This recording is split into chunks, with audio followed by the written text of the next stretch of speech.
Okay, so today what we're going to be talking about is solving higher order polynomial equations. Actually, yeah, I'll go ahead and put this all. I already made a video for solving higher order polynomial equations, so half of this lecture is already pre-recorded with some examples that I worked through. Um, but we're gonna have some vocabulary for you guys this class period, and it's just going to add to the vocabulary that we should already be building in our heads. Um, but a lot of the ideas here are going to be very simple. So we don't have that many objectives for this. You can think of this as like a kind of a quick tutorial on how to solve polynomial equations, because we're really only going to focus on a couple different types. Okay. The good news is that we have all of the tools already for how to solve this. The things that we've been doing to solve quadratic equations, that's going to apply to every type of polynomial that we are going to encounter in our class. So we're going to see the return of factoring, we're going to see the return of the zero product property, and hopefully that's going to make this feel like it's not too terribly new. Okay. Um, so first, let's lay down the groundwork here. What is a polynomial equation? Well, when we started talking about factoring, we introduced this idea of polynomial, and I tried to break it down for you guys in like linguistic terms. Poly means many, nomial means terms. So this is just an equation with many terms. And in most math textbooks, if you were to pick one up from the library or go to Math World and like check out one of our math textbooks, you would, in the chapter on polynomials, see something that looks like this, where we have a long string of what look like Chinese characters, right? Ax to the n power plus bx to the n minus 1 power plus cx to the n minus 2 power, and so on and so forth, equals 0. Okay? This is just the general form that all polynomial equations take. And I think that the easiest way to think about it is take this long string of characters and break it up into the number of terms. So if you can count the number of terms that are in the polynomial, then that is kind of like half the battle here. Each of these little components that I've underlined is a term that has its own coefficient, like this first term, ax to the n power, has a coefficient a that's being multiplied by the factor x, right? And then x has an exponent. And then by convention, when we talk about the next term, it has its own coefficient. And then usually we write our variable terms in order of descending exponent. So if n is the highest number here, then the next exponent would be n minus 1, which is 1 less than the previous exponent, right? If we go to the third term, we then have c, which is its coefficient, whatever that number could possibly be. And then we go down in exponent, so that's going to be n minus 2. And you can imagine if we needed to create more terms here, we might put d times x, and then the exponent would be 1 less than the previous one, so this would be n minus 3. Okay. And for mathematicians, that seems to make sense. For you and me and normal people that you just grab off the street, this looks like alien hieroglyphics. Okay. But we don't have to worry ourselves about all possible polynomials that exist. That's something that mathematicians are concerned with. What we have concerned ourselves with is solving things like linear equations and quadratic equations. And we naturally saw this progression that linear equations were a little bit simpler, quadratic equations get a little bit harder. But when we're solving quadratic equations, we can break them up into two little linear equations. Okay. So we're going to see that even though we're going to be working with higher order polynomial equations, we're going to break them up into smaller pieces. And hopefully we just can transport ourselves back to, can I solve a linear equation? Can I solve a quadratic equation? And that was the whole thing, the main thrust of getting through test number 1 and test number 2 was, can I solve a linear equation? Can I solve a quadratic equation? Okay. One other piece of a vocabulary here is that the highest exponent for a given polynomial is called the degree of the polynomial. So I'm often going to ask you two questions. What is the degree of this polynomial and how many terms are there? Okay, because I think that's a really good place to start, getting some little wins on our side of things so that we can then start breaking down the problem into a simpler pieces of information, okay? So polynomials include things like linear equations, which should be old hat at this point, right? You have seen them, you have worked with them, and you should be able to solve them. A linear equation in one variable is called a first degree polynomial because it's usually written in the form ax plus b equals 0. Okay. You guys might prefer the mx plus b equals 0 form because we used to call that slope-intercept form. Okay, but I prefer this AB because as we transition from linear equations to quadratics, quadratics had an AX squared, then a BX, then a C, right? So we're just naturally extending it by sort of using the English alphabet to add terms to our equations, okay? So the reason why this is a first degree polynomial is because AX is our first term that has a variable. The exponent on the x, I don't see one, but it's understood that we have ax to the first power. Okay, so if you needed to write a first power there, then you could absolutely do that. Was it necessary to do that? Absolutely not. You guys can solve linear equations without thinking about what that exponent is, because we know we only have one copy of that exponent, okay, or one copy of the variable x, okay? So if we needed to solve this example, just to sort of get the juices flowing, um, what is the first step that I would take to solve this equation here? 40 to the other side. Yeah, move the 4 to the other side. So we're going to subtract that 4. Okay. So we'll have 6x, since these cancel out, is equal to 36. And then what is the last step for solving this equation? Dividing by 6 on both sides. Yeah, dividing by 6 on both sides. Was that hard? No.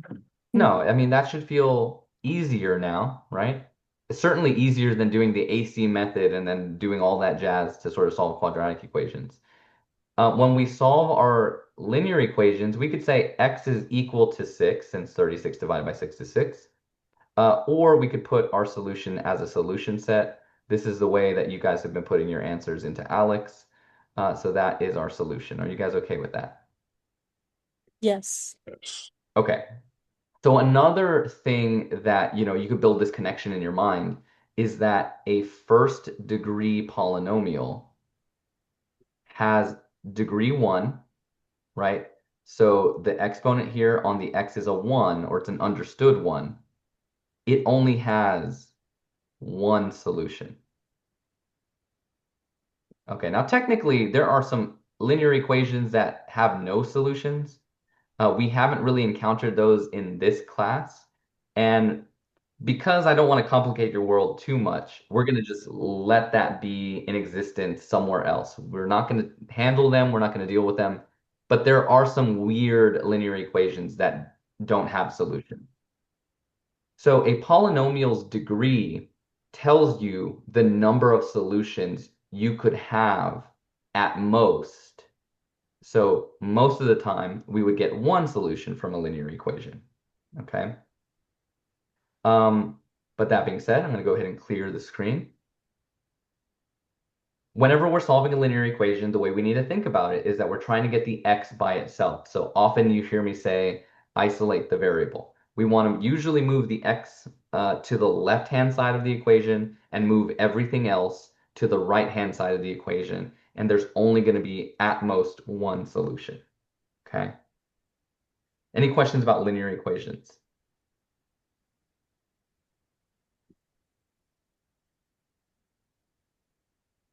Okay. Should be just like crash course, really quick review. So I don't want to like waste too much time talking about that stuff because we're really building this momentum to get to polynomial equations, like higher order polynomials. Okay, so after we solved linear equations, we moved to quadratic equations. That was the whole topic that module 2 kind of circulated around or orbited around. And a quadratic equation in one variable has the variable x, but it's considered a second degree polynomial because the highest exponent on that equation was a 2, right? So when we were solving quadratic equations, there were some things that we needed to think about. So first, um, we have three methods for solving quadratics. Not all quadratics look the same. Sometimes we factored our quadratic equations and then used a zero product property, which allowed us to break up the quadratic into two linear equations. That helped us get our two solutions. In other instances, whenever we had just the x squared term, but we were missing the bx term, we had x squared term and then the constant. Well, then in that case, we would move the constant over to the other side by subtracting it over, isolating the x squared, and then we would take the square root of both sides, right? We use the square root property to do that. Okay, then we had a little bit more simplifying to do. We had to simplify some radical expressions in that case, and we also had to add the plus or minus into our equations to ensure that we got our two solutions. Okay, and when those first two methods, the zero product property and the square root property, when those methods failed, we said, let's go ahead and bring out the big guns, the quadratic formula, which was that hefty formula that we can just plug in A, B, and C into. And as long as we take our time simplifying that stuff, it should give us our two solutions. Okay. So we had three methods for solving quadratics. Um, if you're still working on preparing for test two, you should try to be wrapping that up by the end of this week, Friday. Okay. Um, but if you're still working on it, just remember, you still have a little bit of time, but we want to really utilize this 4th of July weekend here to get caught up. Um, and then the weird thing about quadratics is that we ended up having sometimes real solutions and sometimes complex or imaginary solutions. Okay. So when we solved those, and I'm just going to do this one very quickly with you guys, um, because we've solved quadratic equations before together, I'm just going to whip through this one, okay? So don't feel obligated to write notes for this because it might go a little bit fast. If I see three terms, I'm thinking I need to get this set equal to 0 so that I have it in standard form. So I'm going to have 5x squared plus 9x minus 4. Sorry, plus 4 because I'm going to move that over to the other side, right? Equals 0. Okay. And then since I have three terms, I'm thinking to myself, well, if I can factor this using the AC method, I'm going to go ahead and jump into that. So A times C is going to be 20. I'm going to go right into my factor T chart. So 1 and 20, 2 and 10, 4 and 5, and that's it. And I need to choose the factors that are going to give me a 9, and that's going to be positive 4 and positive 5. So this middle term breaks down into plus 4x and plus 5x. And then I can bring my other two terms down. So the 5x squared comes down and the plus 4 comes down. You guys okay with that? Yes. That seems familiar, right? Mhm. Even if it's going a little bit fast, maybe it should be familiar. Then once I have four terms, I factored by grouping. So I'm going to take out the common factor from these two terms, which happens to just be an x. Open up some parentheses, and I should have 5x plus 4 left over. These two terms in the back, they don't appear to have a greatest common factor, but remember, sometimes if we don't have a common factor, we'll just say they have a common factor of 1. So I'm going to have 5x plus 4 left over in parentheses over here. And so I end up with the factors 5x plus 4 and x plus 1. Okay, any questions, comments about the factoring portion?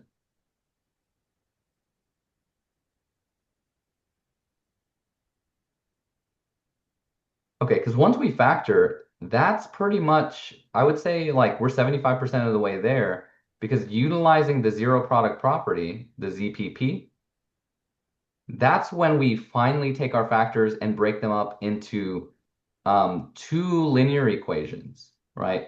So we would have 5x plus 4 equals 0, and we would have x plus 1 equals 0. Solving each of these linear equations will give us our two solutions, right? So if we subtract 4 here and then divide by 5, then we'll get our solution that x is equal to negative 4 over 5. And that's a real number because we don't have an I attached to it, and that's good. And then all we need to do is subtract 1 from this equation, and we get x is equal to negative 1. So like I said before, this is a second degree polynomial. It has an exponent of 2, and that exponent indicated how many solutions I should expect to have in my solution set. My solution set should contain the numbers negative 45, I'm sorry, not 45, 4 over 5, and negative 1. Okay, questions, comments?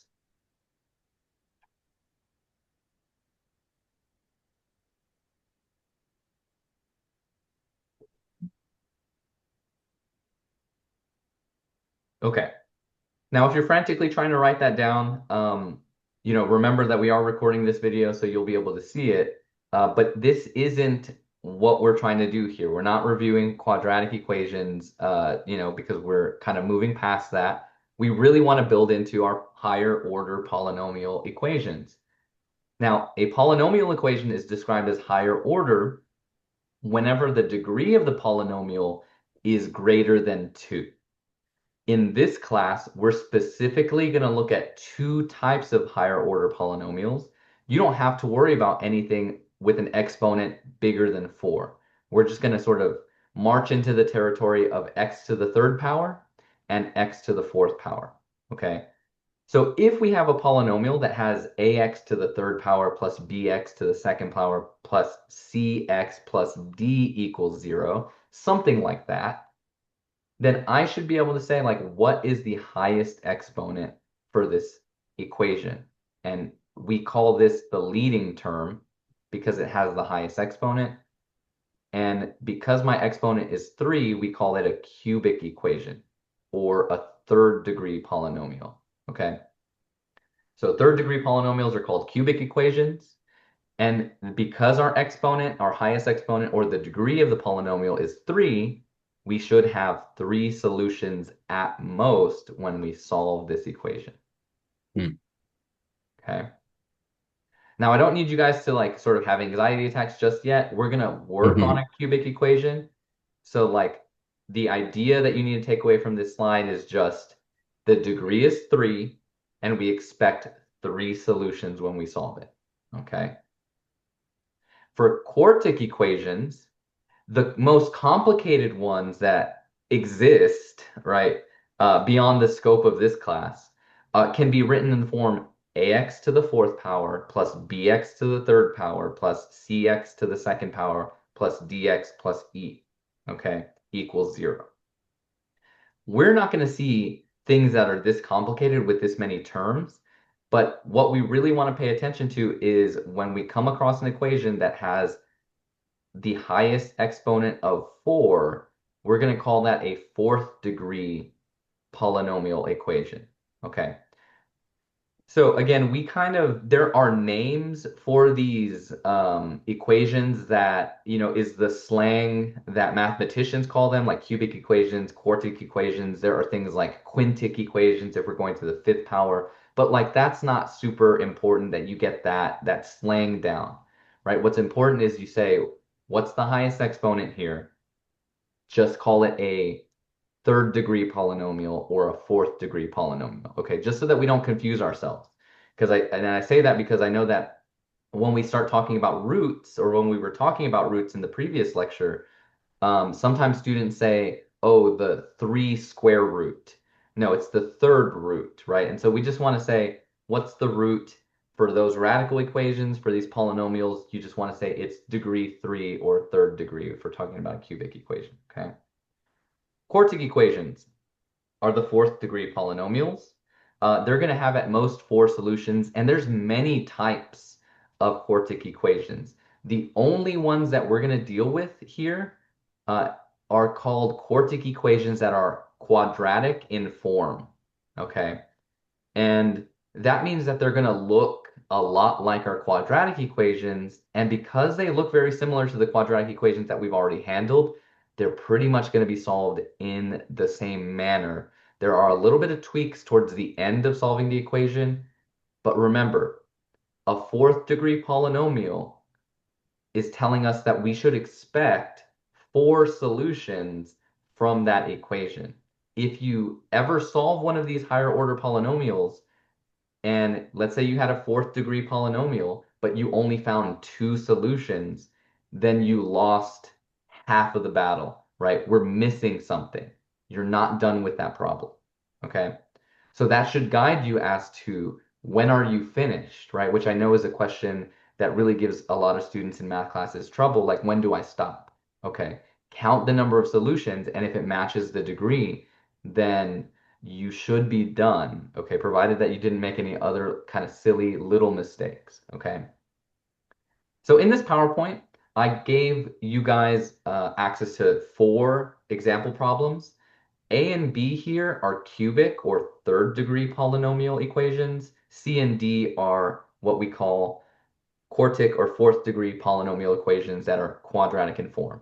Okay, I'm only going to run through 2 of these examples with you. I'm going to go through A and C because then we need to move over to talk about polynomial functions, which are graphs of functions that come from these polynomial equations. Okay, um, so let's dive right in. And I'm going to write, this is the time where you should be sort of frantically taking some notes and asking questions. So I invite you to do that. I am going to write this equation down on paper so that we can see this in the real world and how I would work it out. So we have x to the third power minus 2x squared minus 3x plus 6 equals 0. Okay. Now I'm going to switch on over. I will switch on over to the document camera.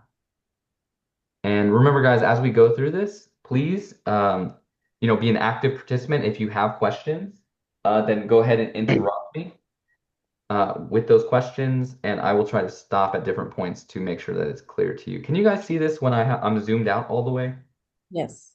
Okay. Do you guys prefer when I'm zoomed out all the way, or do you guys prefer me to zoom in? Zoom out. Zoom out? Okay. I just don't know how clear this is, especially for like those of you that are, getting from point A to point B and you might be on your phone, okay? Um, but I'm gonna put a little line over here so I can take some notes and make some commentary here, okay? There's a couple of things that you need to ask yourself before you dive in, because I think that the more terms we have, the more students tend to get like anxious about what do I do here? What is this asking me to do? We need to solve the equation. And you should always ask yourself before you begin, what is the degree of this polynomial? Yes. Third degree. Yeah, it's the third degree. Okay. Remember, the degree is just the highest exponent. So the highest exponent is a 3. And that's why I know this is a third degree. So if this is a third degree polynomial, how many solutions do I expect? 3. I should have 3 solutions. Okay, so that's one of the first questions you should always ask yourself before you dig in. The next question you should ask yourself is, we went through a whole unit on factoring, okay? And when we did that factoring polynomials, a couple of homework assignments, I said it's a good idea to count how many terms there are in the equation, right? So if I sort of ignore the equal sign right now, this zero is not one of our terms. How many terms do I have here? 3. 4. 4 terms. Mm-hmm. One here, x to the third.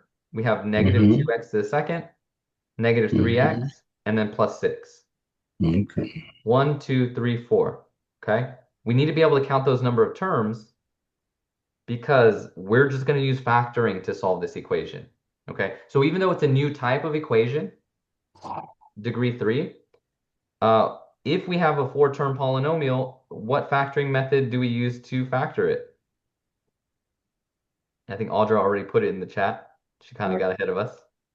Hardship, Wait, what? Can you which repeat that? we use. Which method?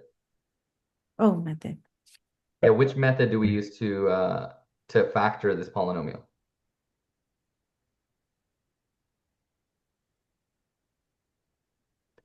So Audra has it in the chat for you guys. It's factoring by grouping.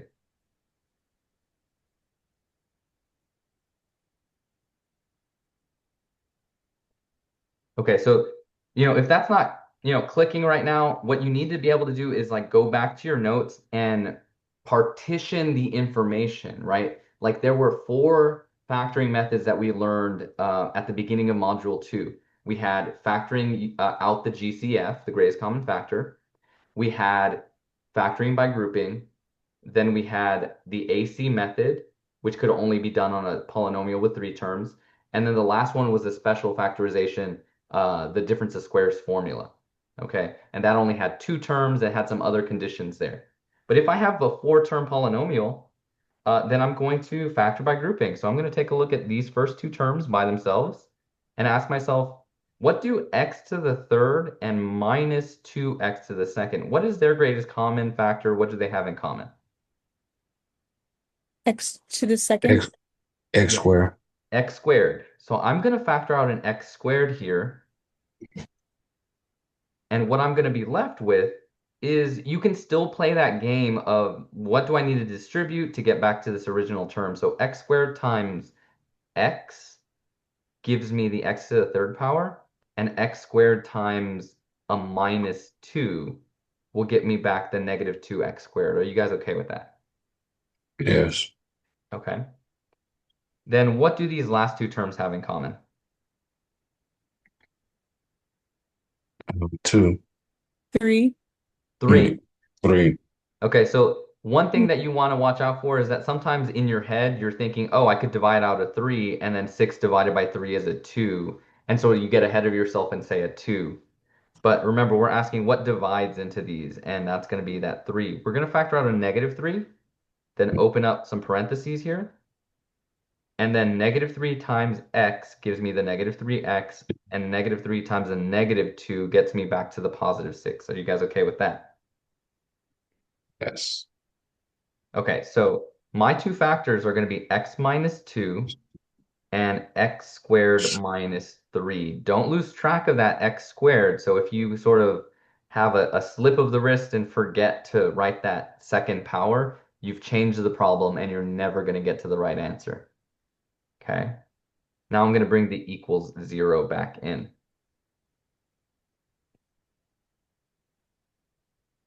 Okay, so once we have our polynomial in factored form, so I'm going to put polynomial is in factored form right here. You might ask yourself, can I factor this further? Okay, so what I want to do is take a moment to sort of interrogate or inspect these 2 factors. This first factor that I have here, x minus 2, is like a tiny little polynomial. It has an x, minus 2 is the other term, so there's 2 terms. And I might ask myself, can I factor this further, or is this one done?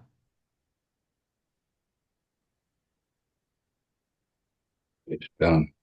This one's done, okay? And when we have just an x, we call this a linear factor. Okay. This other factor that we have here, which is x squared minus 3, because it has a square, we call that a quadratic factor. Okay. Just inspecting it, just sort of putting a label on these things so that we can see how they're different. Okay. And we might ask ourselves, can we factor this quadratic factor more? Okay. So what you should be doing is going through a checklist in your mind. Okay. What are the factoring methods? First, do these two terms have a greatest common factor, the x squared and the minus 3?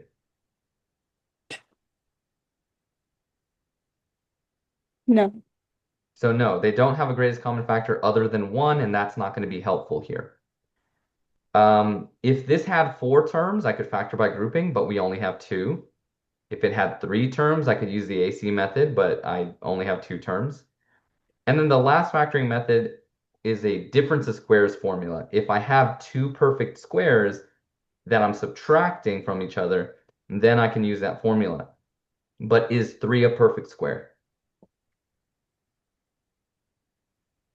No. No. Okay.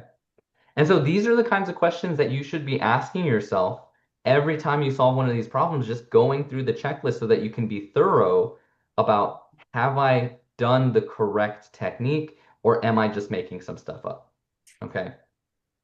So if none of those factoring methods work here, then we're going to say we can't simplify that or we can't factor that quadratic factor any further. And then we need to think back of, whenever we had a quadratic equation and we got our factors and we had it set equal to 0, we applied a property here that allowed us to break this up into 2 problems separately. What did we call that property? Zero property. Yeah, we're going to go ahead and apply the zero product property now. And the zero product property is just a fancy way of saying we're going to take this guy, set x minus 2 equal to 0, and then solve that equation. So we have a little linear equation here to solve. Let's go ahead and take care of that one. How do I solve this one? Add 2 on both sides. Add 2 on both sides. X is equal to positive 2. That is one of my solutions. Okay, so if I have a linear factor, we're going to shake that down. We're going to solve that equation, and it's going to give up one solution. But how many solutions were we expecting from this equation in overall? 3. 3. So we're missing 2 solutions. Well, when we solve a quadratic equation, that should give us 2 solutions, right? So now I'm going to take my quadratic factor, x squared minus 3, set that equal to 0 because I'm applying the zero product property. And this quadratic equation only has 2 terms, the square and the constant term. So what we're going to do here is use the square root property, but first we need to get the squared term by itself. So how do I get it by itself? Well, you can find someone to fucking cook it. Sides. We're going to do what now? Add 3 on both sides. Add 3 to both sides. Okay, so then we will have x squared is equal to 3.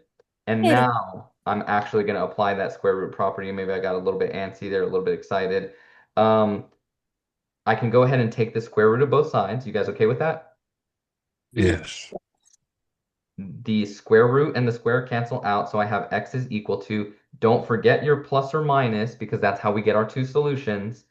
And then I ask myself, is 3 a perfect square? Can I take its square root? Or do I have to simplify a radical?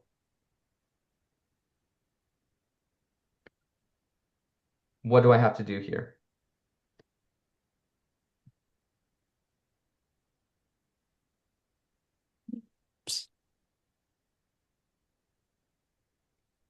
So first, let me, maybe that was too many questions. Is 3 a perfect Yes. square? No. No. Okay, so I can't take its square root just using the calculator.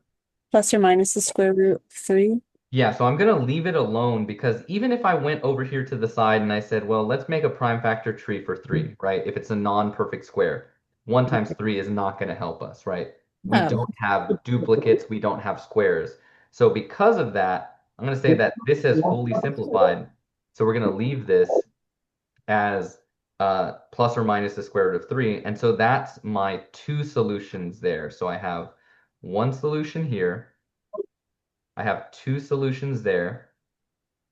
And so my completed solution set is 2 and negative root 3 and positive root 3. Okay. That's my complete solution set. It's not fucking eat. All right. If somebody wants to mute themselves, okay, just so that we don't hear that background yelling. It's going to be a great video for y'all later, okay? Um, okay. So are you guys okay with these solutions? Do we have any questions, comments, concerns? So it'll be, yeah.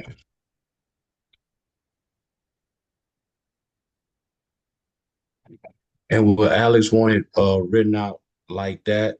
And instead of like you have the 2 comma plus and negative, then square root of 3, or you have to. So in Alex, they should be Mhm. giving you the plus or minus button. So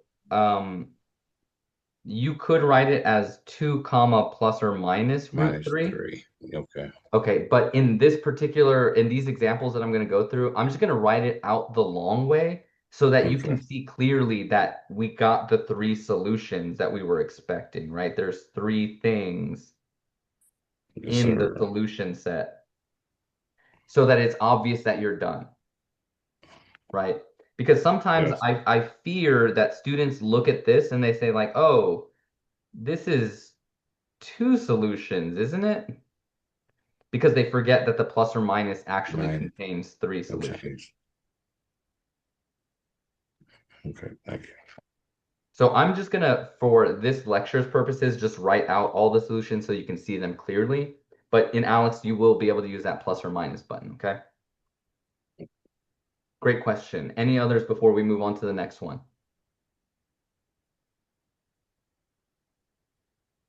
Does that feel okay? Just let's get a general vibe check. vibes are high. Vibes are high, right? And I just want to say here that, we didn't really do anything new here, right? The Mm-mm. only thing new is that Mm-mm. we're dealing with a cubic equation, but we solved it the exact same way or used the same method as what we were using on our quadratic equations. We just have to be a little bit more mindful of what does this look like when we're factored? What do we expect to get out of those factors? So you're going to hear me say, yeah, we need to shake down this factor. That's going to give up 1 solution.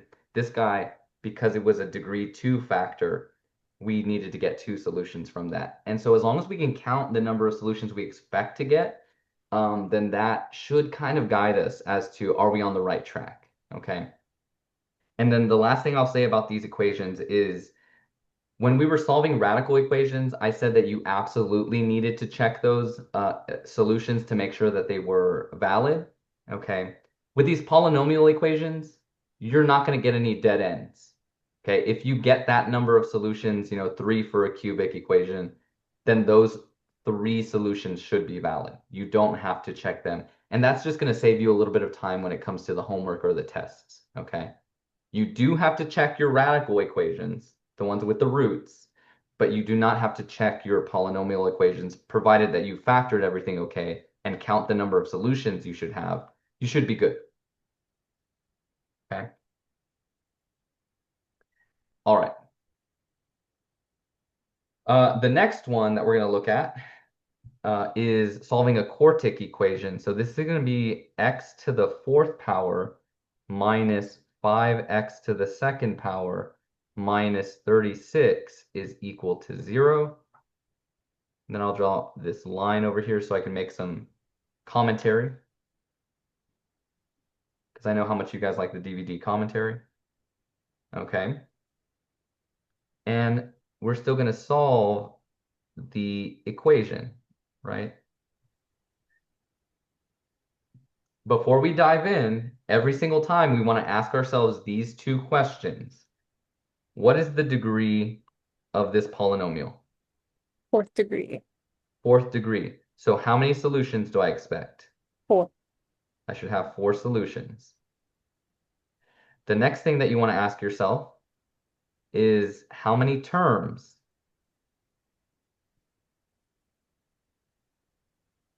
3. There are only 3 terms in this polynomial over here on the left, right? So we want to make sure that your equations are starting off in standard form where they're set equal to 0. Then we can count the number of terms we have here. And we should be good to go. What is the factoring method that we usually use when we have 3 terms?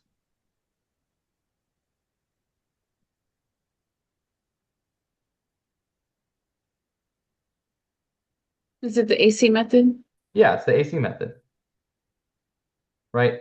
So when we saw the AC method before, we used this on quadratics because we had ax squared plus bx plus c equals 0. And we could take that a and multiply it by the c. Okay? But for these 4th degree polynomials that we call quartic, the only type that we're going to see are of the form ax to the 4th power plus bx squared plus c equals 0. We're not going to see any other kinds of quartic equations. But because we have 3 terms, we could label them A, B, and C. And since we have an A and a C, we can go ahead and use the AC method the same way we did with those quadratic equations. Okay? So what we want to do is make sure that we label these appropriately. Can you guys tell me what is the coefficient in front of the x to the 4th power here? 1. And the coefficient b is? -5. -5. And the constant c is? -36. Okay. So we're going to drop right into the AC method. We're going to do a times c, which is equal to 1 times -36. And that is -36. I'm going to drop right into my factor t chart. So I have 1 and 36, 2 and 18, 3 and 12, 4 and 9, 6 and 6.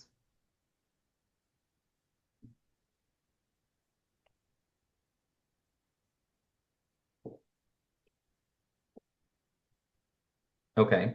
And we still want to meet those 2 conditions of the AC method. That is, the numbers that we choose, the factor pair that we choose, should multiply to give us back the -36. But they also need to add to give us b, which in this case is going to be that -5. Okay.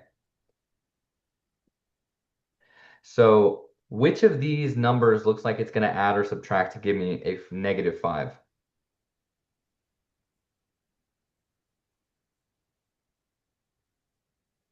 Is it 4, the 4 and 9. 9? It sure is. And it was not my intention to sort of hint at it by putting the -5 next to these guys. But definitely the 4 and the 9 are going to work. But we need to make the 9 a negative because Negative. 4 plus -9 will give us the -5. And 4 times -9 will give us the -36. Okay. Any questions, comments there?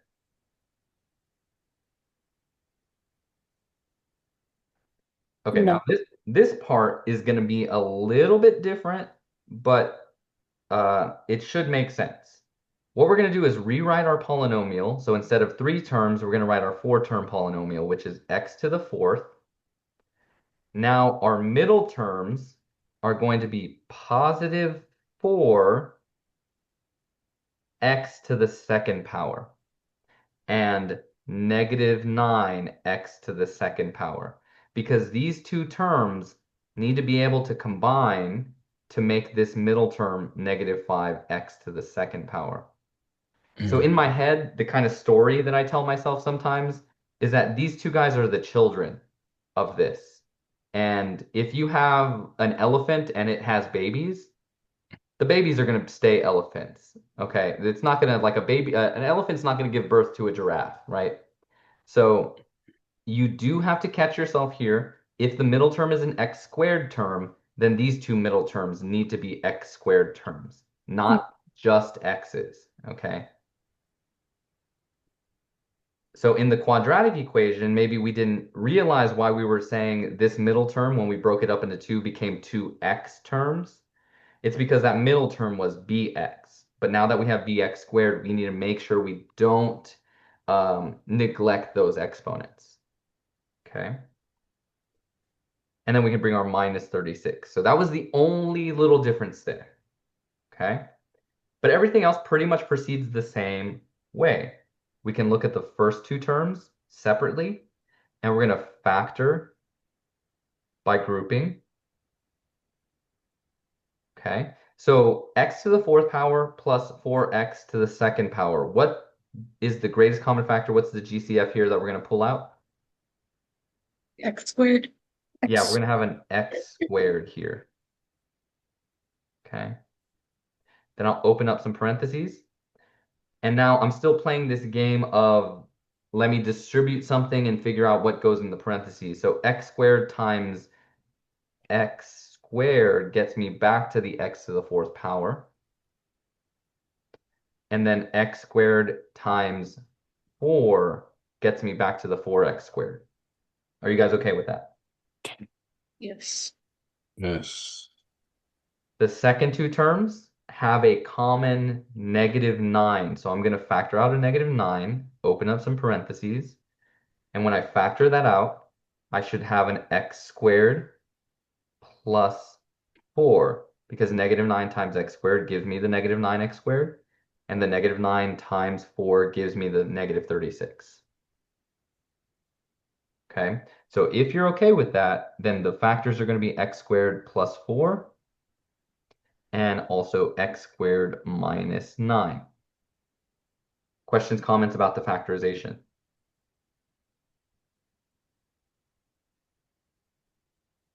No. Okay, this first factor is a quadratic.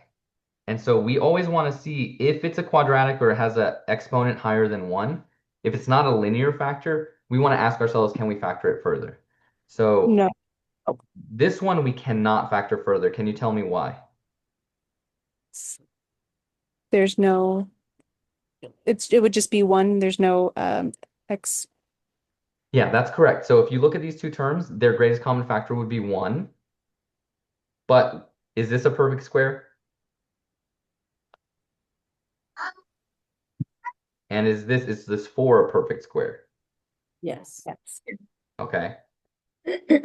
So this is not a trick question. You might ask yourself, can I use the difference of squares formula for this factor to break it down further? And Yes. be very careful because the answer is actually no. Okay. The difference of squares in math, difference means subtraction. So it doesn't matter that I just have our perfect squares. These are both perfect squares. But if I don't have that minus sign here, I cannot use the difference of squares formula. And since I can't do that, this one cannot be factored further.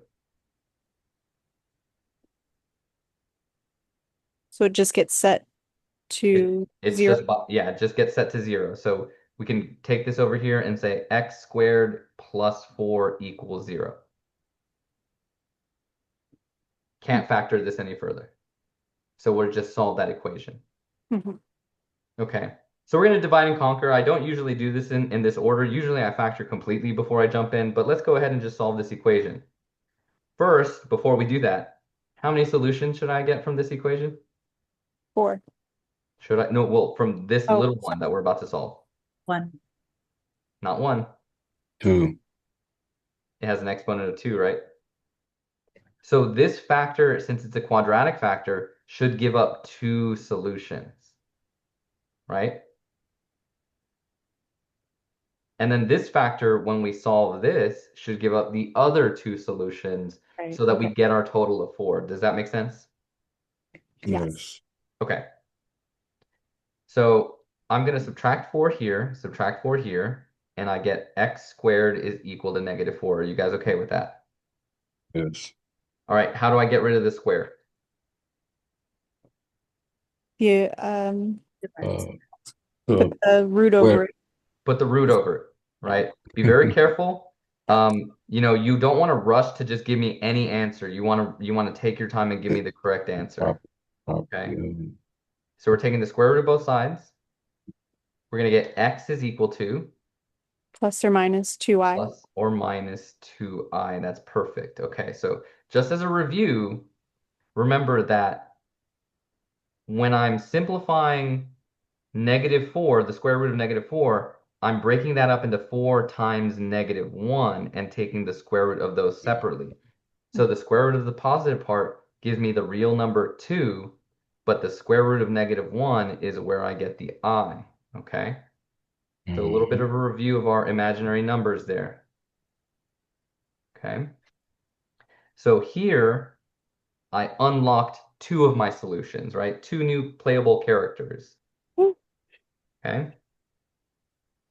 But I expect to have 4 solutions total from this whole problem, okay? So we've only gotten 2 of them. We're halfway there. This other factor has a second power, so we might call that a quadratic. And before I set this equal to 0, what you might do is ask yourself, can I factor this further?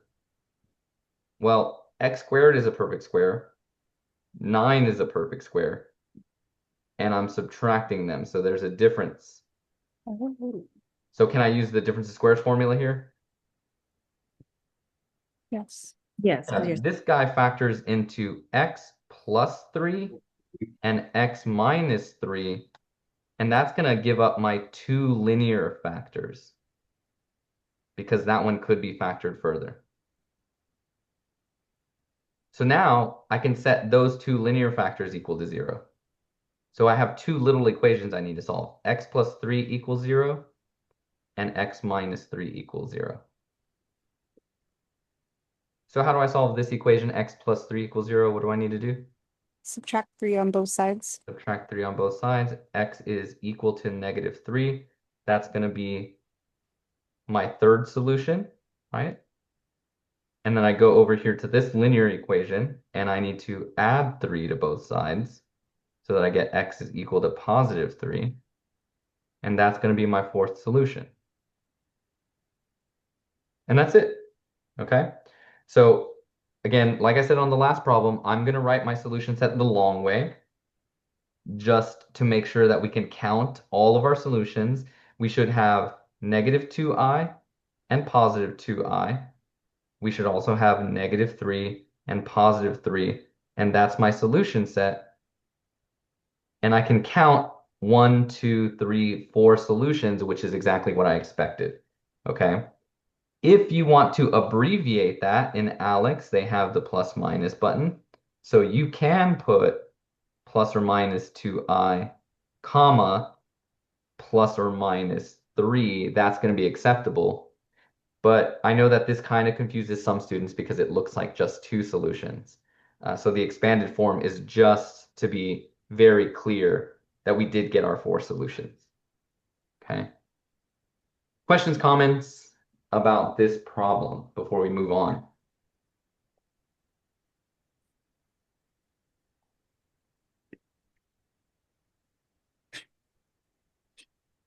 How are the vibes now? Vibes are still high. Okay, would we have a consensus there? Are vibes still high with everybody else? They weren't high for me yesterday, but I Okay. was spent all day in math world today. So Yeah. Okay, that's good to hear. Okay, now we're going to come back to this solving polynomial equations, but I just really want to put a bow on this topic because um, we haven't done anything new here. We're factoring, and then once we get our factors, we set those equal to 0. And now we just have to pay a little bit more attention to what's the type of factors that we're going to get. Or is it going to be a linear factor? Is it going to be a quadratic factor? If it's a quadratic factor, I expect to get 2 solutions from that quadratic factor when I set it equal to 0 because it has an exponent of 2. And then if I have a quadratic factor that's factorable further, those linear factors should each give up 1 additional solution. And so once I get all of my solutions, I count them up and I cross-reference them with the degree, and then we should be good. But like the techniques are the same. Factoring by grouping, the AC method, the zero product property. That's all you need in your arsenal to solve these higher order polynomial equations that you're going to see in the homework. Okay, so any last questions before we move on to the next thing?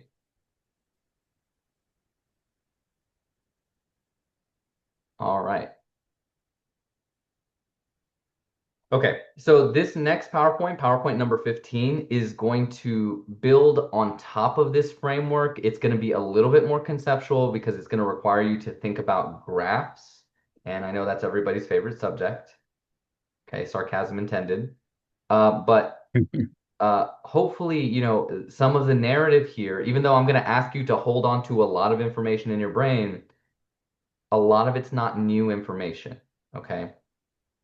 So just like we studied quadratic equations, the last homework assignment for Module 2 was quadratic functions, where we talked about graphing a quadratic function and we got a parabola. And then we asked things like, what's the vertex of the parabola, right? And then we asked, is this a maximum of or a minimum? Does the graph open up? Does the graph open down, right? We're going to be asking those same sorts of questions for polynomial functions, especially things like, can we find the y-intercept? Can we find the x-intercept? So what's the domain and range? So some of this stuff is going to be new and some of it's going to be old hat, okay? So when it's old, let's just kind of, take a deep breath and appreciate, oh, this is familiar, okay? Because the new stuff, as it always goes in this class, is going to look crazy and we have to slow ourselves down and break down this language to make it make sense. Okay. So the objectives that we have here are kind of a lot. Okay. Rather than going through the objectives, I think we want to just jump into this PowerPoint here and talk about polynomial functions a little bit. Okay. So as we just introduced polynomial equations, we said if I have a function, I write it in the form f of x is equal to, and then if I have a string of terms that are being added to each other, all those terms have their own coefficients, they have their own exponents, okay? And those are going to differ from problem to problem. So we don't want to get like bogged down with the fact that we're looking at a lot of weird numbers and a lot of weird exponents, okay? I'm just going to ask you things like, what's the degree of the polynomial? And how many terms are there? Okay, and if you can answer those things, then you should be okay, right?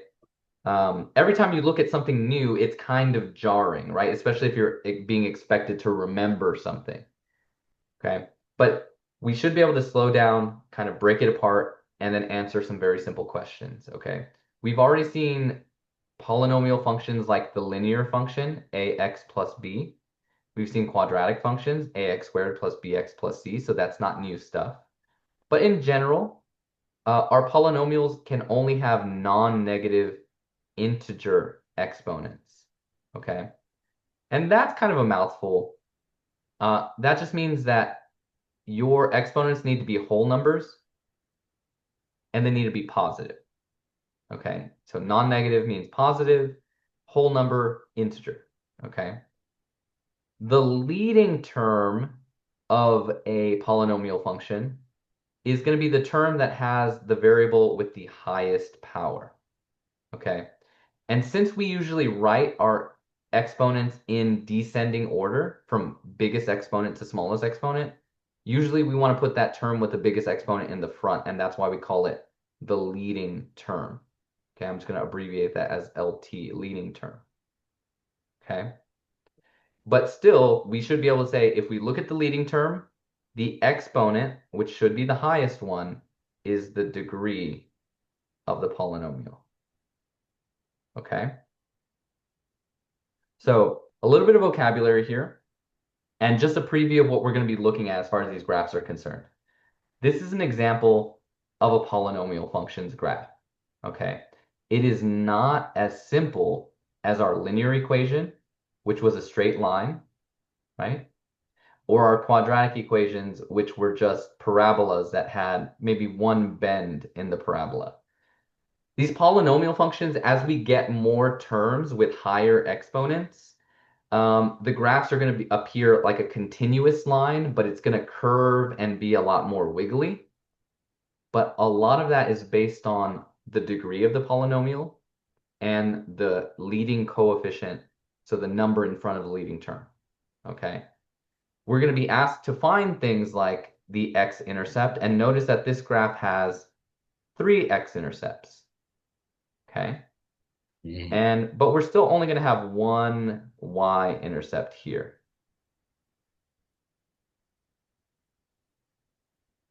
Okay. So I know that, this first slide kind of feels like a lot. I want to show you like the layout of the land before we sort of start to navigate and this map and sort of traverse what we're talking about today. But we're going to break this down into pieces, so don't feel too kind of anxious just yet, okay? Polynomials are going to form these graphs with continuous curves, but we're going to figure out how we can predict what our graphs are going to look like just by examining their equations. So to start off, I'm going to give you a polynomial equation, okay? Well, I'm going to give you an equation here, or a function. And I'm going to ask you, is this a polynomial? Okay? Remember, polynomials have to have whole numbers, positive exponents. Okay? The exponents need to be positive and they need to be whole number exponents. As long as that condition is met, it should be a polynomial equation or polynomial function. Okay? The degree of the polynomial, once you determine that it is a polynomial, is just going to be what is the highest exponent on the variable x. Okay? That number may be an odd or an even number. So I might ask you, is this an odd or an even powered polynomial? And you should be able to answer whether the number is odd or even. And then you should be able to answer whether the function is opening up or whether it's flipping upside down, again, just by looking at the equation. So we're going to start off with the kitty gloves on. This first example is the function f of x is equal to negative 4x squared plus 6x plus 2. Okay? So, first question, is this a polynomial function? Yes. Yeah, right? And that should be pretty easy to see because if we look at the exponents, this is a whole number and it's positive. This exponent here, even though we don't see it, it's an understood 1, which is a whole number and it's positive. Okay? And then we have a constant term here, which is a-okay with us. Sometimes, if you happen to go into the view example in Alex or be using the textbook, sometimes they will put an x to the 0 power on the constant. But I think that for our purposes, maybe that's going to confuse people. So the constant is fine. We can have a constant. It doesn't have a variable. And so we don't have to worry about the exponent. Okay? But all of our exponents are whole numbers and they're all positive exponents. So that's good. It is a polynomial. Can you guys tell me what the degree of this polynomial is? Second degree. It's a second degree polynomial. What do we call those polynomials? About it being even or Well, no, we have a fancy name, right, for first degree and second degree polynomials. Second degree polynomials are Quadratic. quadratic. That's what I'm looking for, right? Because this is squared, right? So it's cuadrado, quadratic. Okay. But yeah, it's a second degree polynomial. Is that an odd powered or an even powered polynomial? even. Even. Okay. And then this is my leading term, LT, because it has the highest exponent and tells me what the degree of the polynomial is, which we said it's degree 2. Okay. The coefficient in front of it is a negative. It's a negative 4. Okay. So does the function open up or down? Down.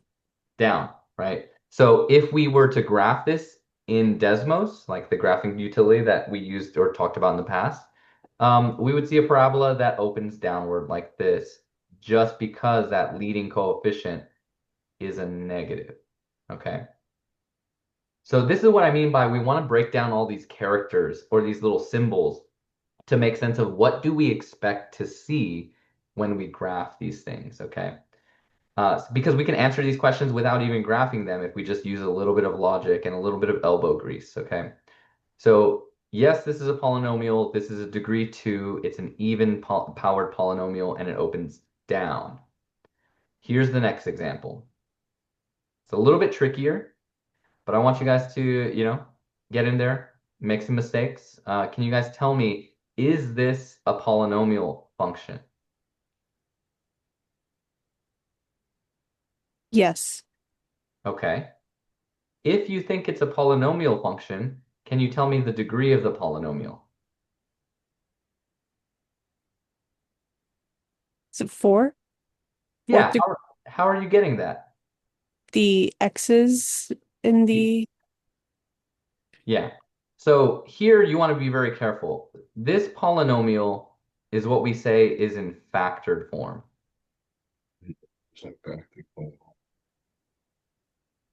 Okay. That's in factored form. This polynomial that we have, where we have a string of things being added or subtracted sometimes, that's what we call standard form. Okay. So if it's in standard form, the degree is just the highest exponent. But when it's in factored form, we kind of need to multiply everything out. So we would have to FOIL all of this out to get it into standard form, so that we can see what is the highest exponent here. Because if you just say that this is a second degree polynomial, you would be wrong. Okay. So for a moment, let's pretend that we were going to FOIL some of this out. I'm not going to do a complete FOIL, but if I multiplied x squared times an x, what would I get?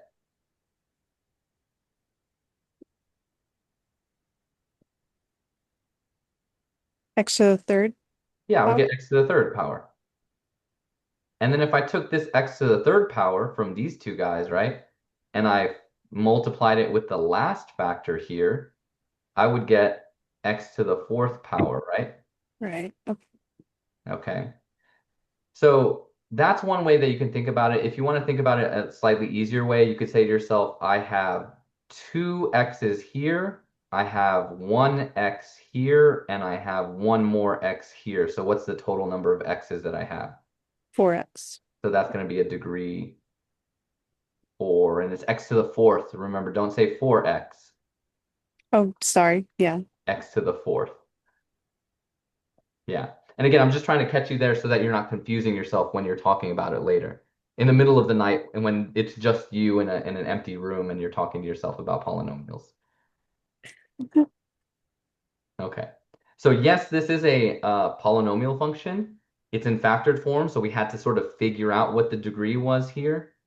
And then can you guys tell me, this number in front is the leading coefficient in factored form. It's just whatever number's in front.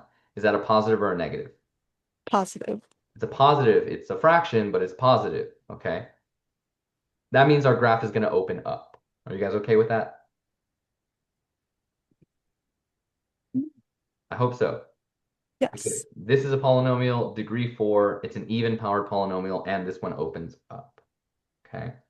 The last example here, can you guys tell me whether or not this is a polynomial? No, Why not? it doesn't look right. Okay. But we need something a little bit better than it doesn't look right, right? What doesn't look right about it? Like, is there one term in particular that's kind of like make you're giving it side eye? The numbers at the bottom of the three. This guy. And Third they're, degree yeah. polynomial. Yeah. So as soon as you have a variable in the denominator of a function, the parent function of something like that would be 1 over x, the reciprocal function that we only briefly talked about in module 1. Okay. This is called a rational function whenever you have something in the denominator. And whenever you have a variable in the denominator, then that's actually, mathematicians like to do this thing where they say, actually, this is equal to x to the negative 1 power, where we have a negative exponent. Okay. So this is equivalent to a negative exponent, and we said that we can't have negative exponents for polynomials. So that first term, correctly, you identified it as looking weird or looking off. And sure enough, that's what kind of throws a wrench in the gears here. This one is not a polynomial. Okay. So, maybe one more little note about negative exponents. There's a lot of rules for exponents, and we're going to talk about them a little bit more when we get to module 4. But we have this rule for exponents that if I have something to the negative power, then that's can be rewritten as 1 over x to the positive power that we had. So these are two equivalent statements, and that's the negative rule for exponent. You can Google it later if you're more curious about it. But another way of saying this is that whenever we have either a negative exponent or the variable in the denominator, that's not going to be a polynomial function. Okay. So since that last one's not a polynomial, we don't have to answer the questions about its degree or whether it opens up or down. It's a different thing altogether, and we're going to talk about rational functions next week. Okay. Any questions about this slide?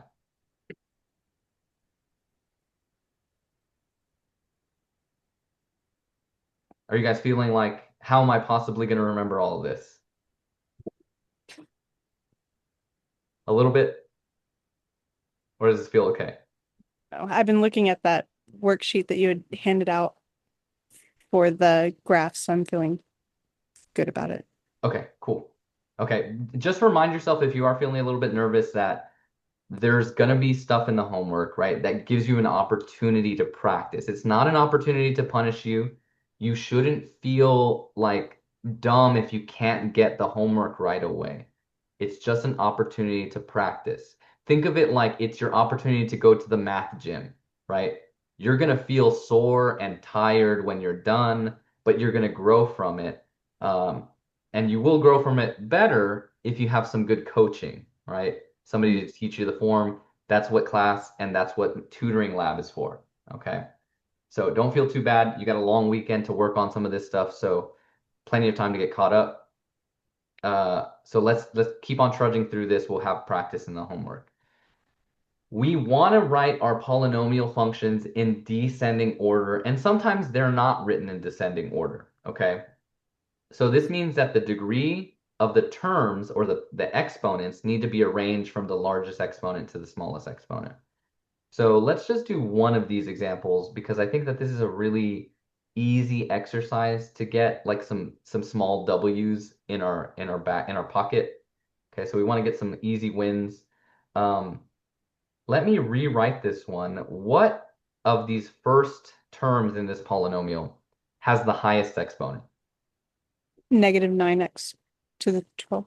Yeah, so I'm going to put negative 9x to the 12th power first. And then what I like to do when I'm rearranging this is just cross out the ones I've already used so that they're not confusing me anymore. Okay. Which one has the next highest exponent? Positive 10x to the 6th power, So or degree, positive excuse me. 10x to the 6th power is correct. We use that one. And then what's the next term that should go after this? Positive 3x to the 5th. Positive 3x to the 5th. Okay. And then our final term is going to be the negative 7x to the 2nd power. Okay. Any questions, comments about rearranging that polynomial?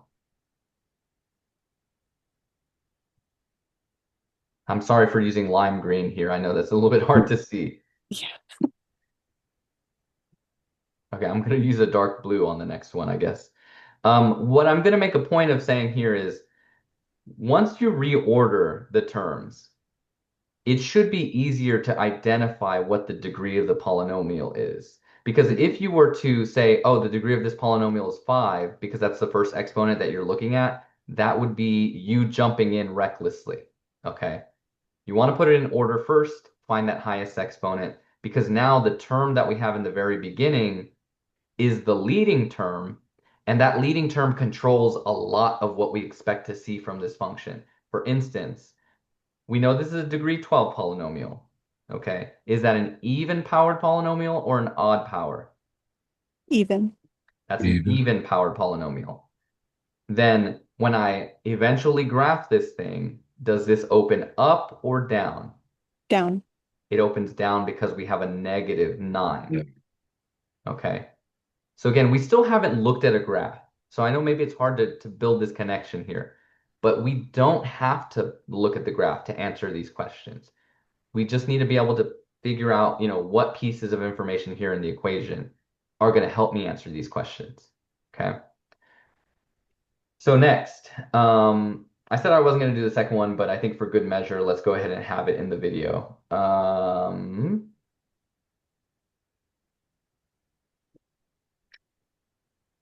So which of these terms in the second example, f of x equals, I'm not going to say all of those because I know it's going to be a mouthful. Which term goes first? X to the 10th Yeah, that power. one stays in the front because it has the 10th power. What's the next one? Positive 3x9 power. Positive 3x to the 9 power. And then we have Negative 7x to the 5th power. negative 7x to the 5th power. And then finally, we have negative 45x to the 4th power. Okay. So one other thing I might just mention here, just so that it's very clear.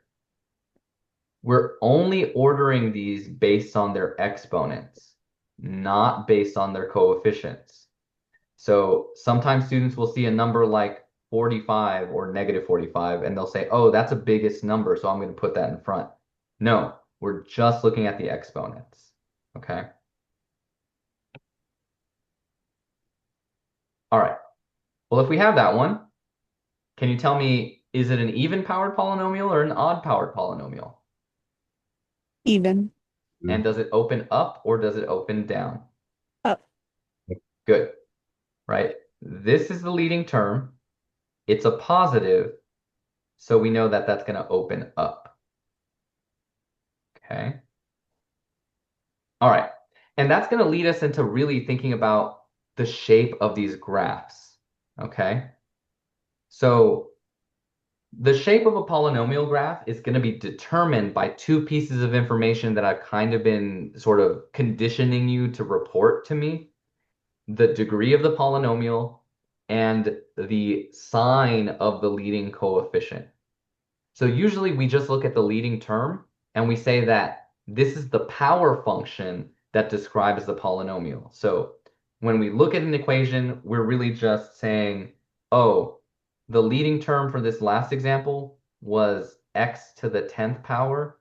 So the power function that describes this polynomial, or you could think of it like the parent function, would be the parent function p of x is just x to the 10th power without any of these other terms. Because these other terms are important for the specific polynomial, but this leading term, it really controls the majority of what the graph is going to look like. Okay, so that's what we mean here by power function. And we're going to see that there are two varieties of shapes to these polynomial functions. When we look at even-powered polynomials, we're going to get U-shaped graphs. Think of that like the quadratic functions have a power 2, and they were all shaped like a U, and we call them a parabola. That's going to be the case for all even-powered polynomials. And then when we have odd-powered polynomials, those polynomial functions are going to be wiggly, kind of like a weird-looking S, okay? And those look more like this, okay? So we would say, for instance, if we have an even-powered polynomial, then either we're going to get option 1 or option 2. The graph is either going to open up or it's going to open down. Okay? And then if we have an odd-powered polynomial, we say that it's either going to wiggle up to the right, because we read from left to right, so we think of this as wiggling up, or it's going to wiggle down, and as we go from left to right, we say that this is down. Okay? And so that is all determined by the degree of the polynomial. And as you guys have been already answering these questions, it opens up when the leading coefficient is positive. We'll either get an upward U or a wiggling upward. And if we have a negative leading coefficient, then it will be upside down U or a wiggling down shape. Okay? So I kind of want to step out of the PowerPoint for just a moment so that I can demonstrate this in Desmo so that you can see in real time what these graphs should sort of look like. So give me just one moment to pull up my browser. Let's go to desmos.com, desmos.com, the place to be for all your graphing needs. Okay, and just like on that homework on quadratic functions, I highly recommend that when you're working on the polynomial functions homework in Alex, that you have a separate tab open with Desmos so that you can graph some of these polynomials and just check yourself. Okay, so I'm going to put just a basic polynomial function in here, x to the second power, right? That was the parabola or the quadratic function's parent function that we all know and love at this point, hopefully. I'm going to make it a little bit thicker so that you can see it on the screen a little bit better. Are you guys seeing this parabola? Yeah. Okay, let's take a look at what happens when I change the exponent. So I'm going to change the exponent to a 3 now. Okay, I'm going to change the exponent to a 4 now. Interesting. I'm going to change to a 5. Going to change to a 6. You guys see this pattern? When I change back to a 7, we get a wiggly function. When I change to an 8, I get a U-shaped function. What's it going to look like when I change to a 9? Wiggly. Wiggly. What's it going to look like when I changed it to x to the 10th power? U-shape. You should. A U-shaped function. So like I said, there's only these two real flavors for our polynomial functions. It's either going to be a U-shape or it's going to be a wiggly shape. And then if we have a negative in front of the function, or in front of the leading term, then it will flip the graph upside down. So if I went to 11 and I had a negative, it would be kind of a wiggling downward U shape, right? So we call those the end behaviors of these functions, and it doesn't matter if I'm going to sort of hide my graph for a second. I'm going to make up a polynomial on the spot. So I'm going to go with x to the 6th power minus 2x to the 8th power plus 3x to the 9th power minus, let's go with 30x.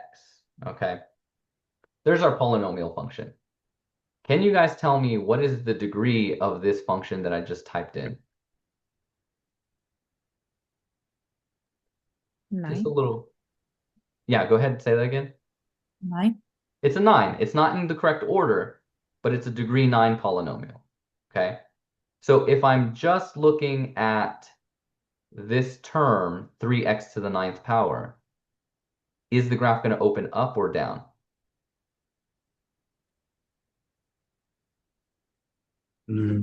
Up. It's going to open up because the 3 is positive, right? We have a plus 3 coefficient, x to the 9th. And then this is an odd polynomial, so I expect to see a wiggly graph. Okay, so now let me take a look at what the graph looks like. Holy moly, let's zoom out a little bit. It's pretty wiggly. Okay, notice that this graph is really narrow. It looks like on the x-axis, we can sort of capture it between the -2 and the 2. So what I'm going to do is just change my viewing window. So I'm going to change my x-axis so that it just goes from -2 to +2. Okay, that's a little bit better. I'm going to zoom out now. And it kind of looks like an N-shaped graph, but it is wiggling. And just like I said, it should open up or wiggle upward. So if we sort of trace this graph from left to right, it wiggles, but then finishes up here to the right. So we're going to say that that's going to wiggle up. And we could tell that just because of the degree of the polynomial was a 9, which was an odd, and it was a positive coefficient. Does that make sense? Yes. Yeah. Yeah, not too crazy, right? These ideas are really simple. Being able to pick out the degree and then the sign of the leading coefficient. Um, but it helps us, kind of imagine what the graph looks like a little bit, right? So we know what to predict here. Okay. So let's go back to the PowerPoint to sort of get a sense of these questions. Okay, so we have these diagrams that kind of generally tell us what's going on with the function. We should be able to identify the degree of the polynomial and the sign of the leading coefficient. And that's going to tell us about the end behavior of the graph. So let's sort of get a practice problem in here. Without graphing this in Desmos, when it's asking you for the end behavior, what you need to remember is to determine that we need the degree and the sign of the leading coefficient. I'm going to put LC for leading coefficient. So g of x is equal to negative 3x to the fourth minus 5x to the second minus 3x plus 4. What is the degree of this polynomial? Fourth degree, Fourth degree. Is that even or odd? even. Even. Even. So is this a U-shaped graph or a wiggly graph? U-shape. Shape. So we should see a U-shaped graph.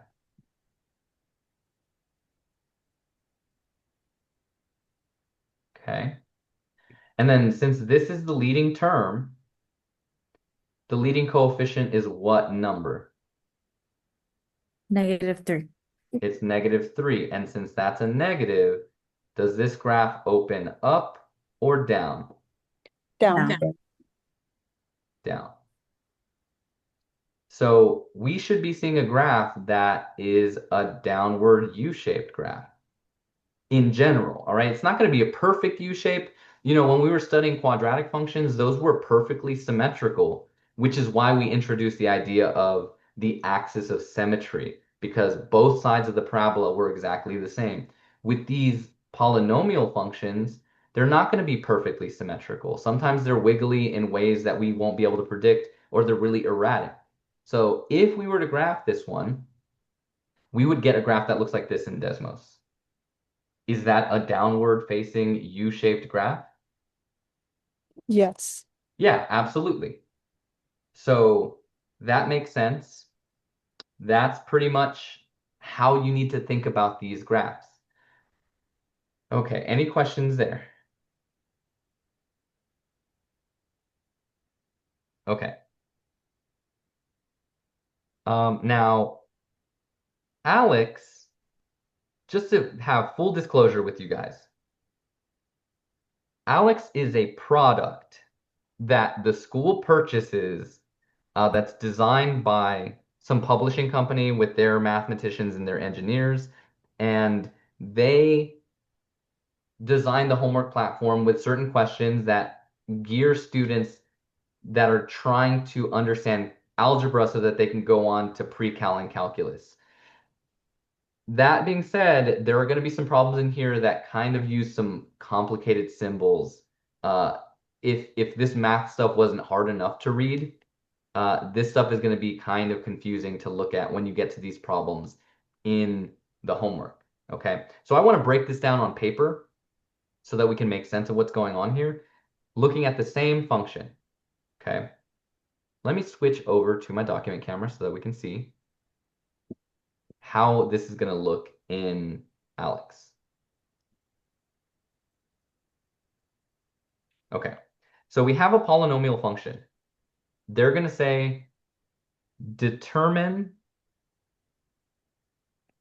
the end behavior of g of x, or of the function. Okay. And so I want you to break it down this way. First, I want you to find the degree and the leading coefficient, which we've already done. So this is going to be kind of like our scratch work, and you have to approach it this way every time. Otherwise, it's not going to make any sense to you. We said that the degree here was 4, and that was even. and we said the leading coefficient was -3, and that was negative. So based on that, the end behavior was going to be a downward U-shaped graph. Are you guys okay with that? Yes. Okay. Then the question that they're going to put in Alex is going to look like this. As x approaches -infinity, comma, g of x approaches blank, period. That's the question that you're getting.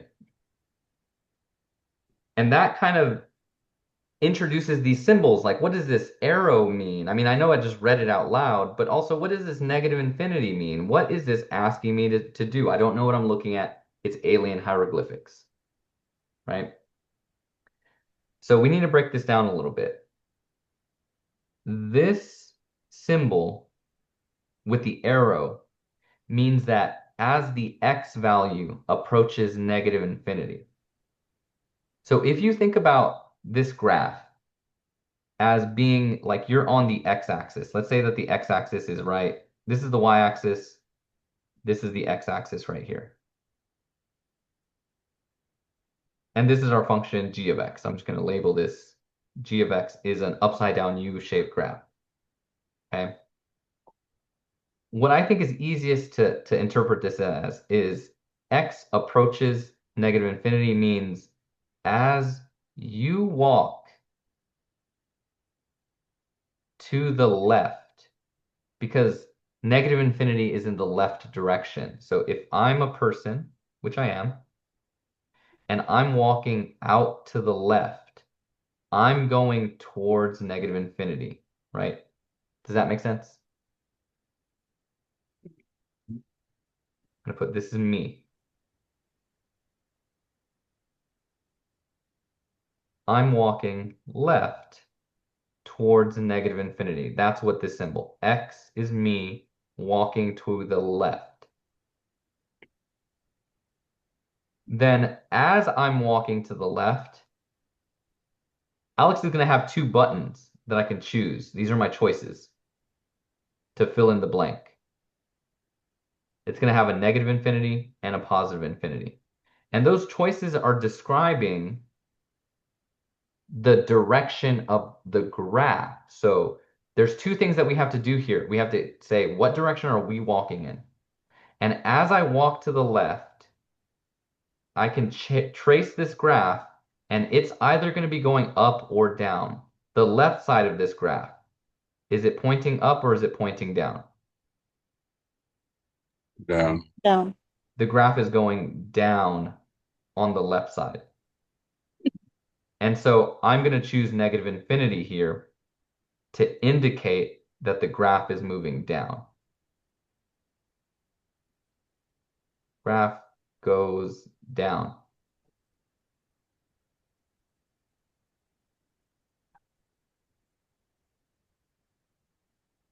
Okay, so that's going to be one question. Then the next question is going to follow up with as x approaches positive infinity, comma, g of x approaches blank. And we're going to use these answer choices again, right? But now x approaches infinity, the way you need to think about that is as I walk towards infinity is in what direction? Left or right? Right. Right. Yeah, if I'm on the x-axis and I'm walking to the right, I'm going towards infinity. Okay, so as I walk towards the right,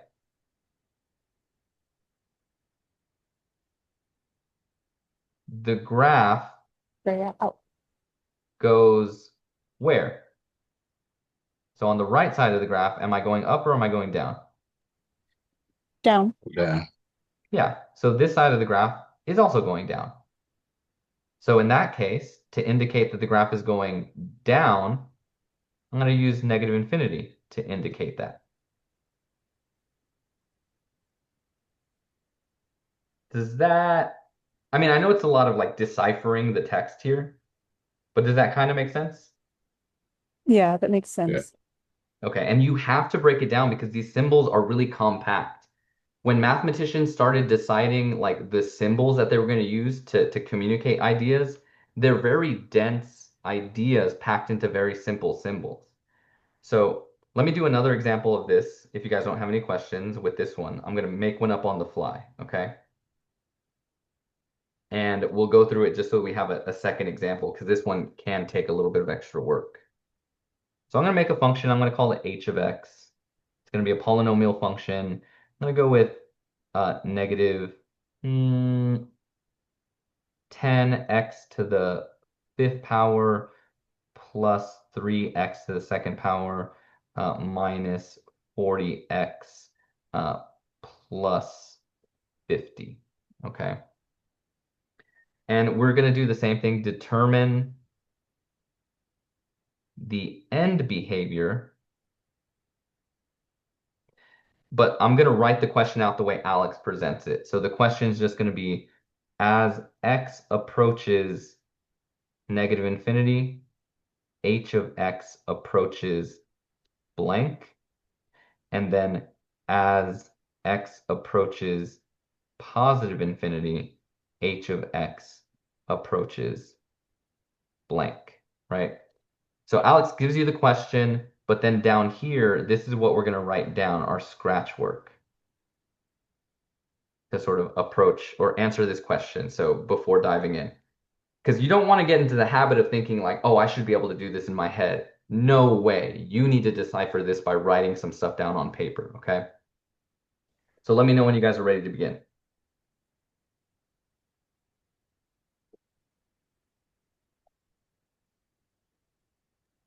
Go ahead. Okay. The first thing that we want to do when we're given a polynomial function is determine its degree and the sign of the leading coefficient. Okay, so what's the degree of this polynomial? 5. 5. Is that odd or even? Odd. Odd. Is that a U-shaped or a wiggly graph? Wiggly. Mhm. Wiggly. Very technical term, wiggly. Okay. Then our leading term is this guy in the front, right? Okay, and the only reason that's the leading term is because it has the highest exponent. If this were somewhere else on the polynomial, well, I'd have to just box in that term because it has the highest exponent, even if it's in the back. Okay. The leading coefficient is what?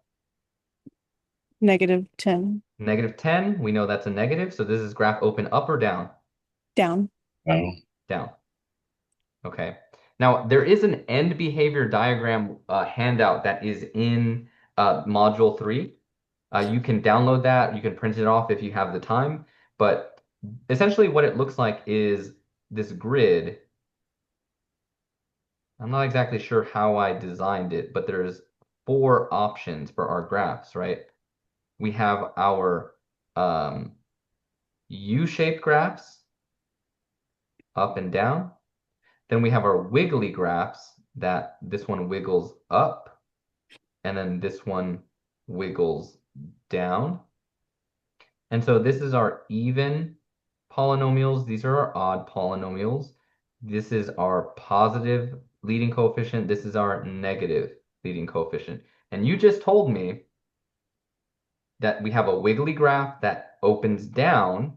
So we're going to odd, negative, and so we're expecting our graph to look like this. I put a little blank in the middle because I don't know exactly what this graph looks like, but it should be one of these graphs that's sort of wiggling downward. Are you guys okay with that? Yes. Any questions there? Okay. So now I'm going to think of myself as being in the middle of my graph, and I'm walking on the x-axis. Now I'm prepared to answer these questions, right? So as I walk towards negative infinity on the left, is the left side of this graph going up or down? Uh, It's going up. So for this first question, as I walk to the left, the graph is going up towards positive infinity. Okay, and this indicates up.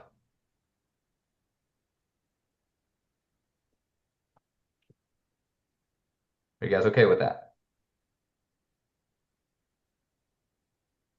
Yes. Then, as I walk towards positive infinity, which is me going to the right and looking at the right side of the graph, which direction is the graph pointing? yeah, Down. So what am I going to put here in this box? negative infinity. Negative infinity, because it's going down.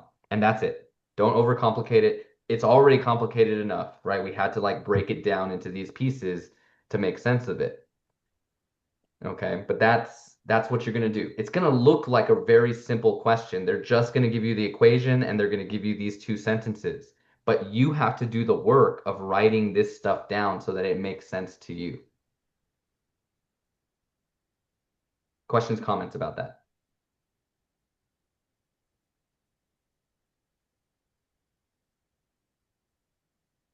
Okay.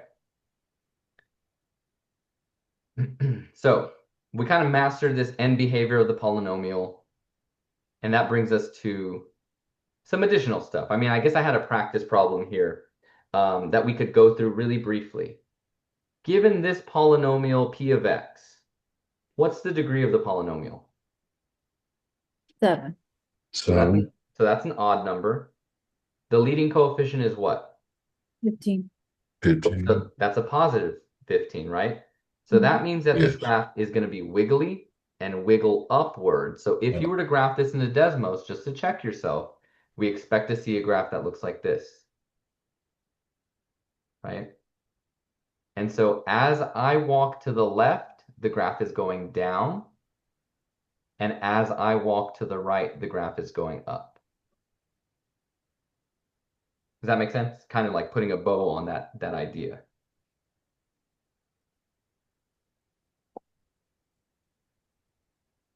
Okay.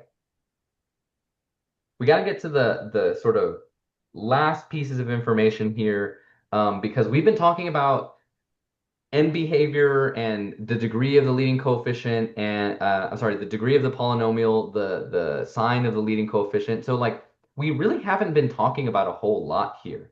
I've just been really hammering like when you see these equations, we need to break them up into pieces because this is a side note, but earlier today I was watching a very brief YouTube video and this woman was explaining how Chinese characters work. And I was thinking to myself, oh my God, this is very similar to how math works, right? Because Chinese characters might have multiple symbols that represent sounds that you make with your mouth, but like those sounds indicate meaning, right? Just like in English, we put things like a prefix on a root and we can make a bunch of different words, right? Like we could say the word believe, and then we could change that word into unbelievable, where the prefix un means not. We know what the root word believe means, and then the suffix able means an ability to. So unbelievable literally means I am not able to believe, right? And that might seem like it's not related to math at all, but with these polynomial functions, you have to think about these terms as their own words that you can break apart into pieces. And so, like, since the very beginning of the semester, I've been asking you, can you count the number of terms here? Right? And there are 4 terms. And then I'm saying we want to look at a specific term that we're calling the leading term. And then even we've been asking questions like, can I break this up into pieces that we called factors or a coefficient times a variable factor x to the seventh power, right? So until you can say, oh, these are like words, the terms in math are like words in a language, and those words can be broken down into pieces and we can get meaning from them. If we're not able to break down a polynomial and you think, oh, this is one complicated mess, then we're not going to be able to make sense of it. And we need to be able to use the vocabulary so that we can indicate, like, what does this thing mean? And what does it tell us about what we expect to see in the graph? Okay. So it's maybe it's a very convoluted idea here, but I keep saying this, math is a symbolic language with its own characters, its own structures, its own grammar, right? And we've been sort of, without talking about it, we've been learning what is the grammar? How do I read this? And then what do I do with it? How do I make sentences or solve equations? Okay. So all we've been talking about really is definition for polynomials right now, but now we're going to get back to what we started with, which is analyzing the polynomial function. And when we're analyzing any function, the key ideas that come up time and time again are, can you determine the domain and the range of the function, right? And then also, can you find the x-intercept and the y-intercept? So the same way we did for the quadratic functions, the definitions of y-intercept and x-intercept are exactly the same. So we don't have a new procedure. We have the exact same procedure for finding intercepts of polynomial functions.